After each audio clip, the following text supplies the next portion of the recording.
Yun, alam mo, ang experience namin sa Iglesia ni Cristo, sa maraming pagkakataon.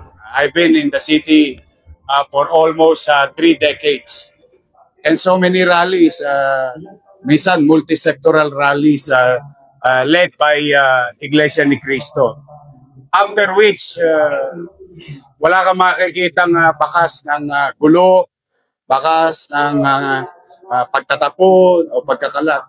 Kasi ang paniwala namin at base rin sa mga nagdaang karanasan, ang Iglesia ni Cristo at mga kapatid ay organisado at may malasakit sa kapwa. Kaya naman ang aming inaasahan na yung mga dumako sa Maynila, isa ring magkukusa na maglinis. Now, on top of that, your DPS through Kenneth Amorao and our engineering through Director Engineer Andres and the MTPB, nakahanda naman para malikom na malikom sa lalong madaling panahon yung mga posibleng kalat.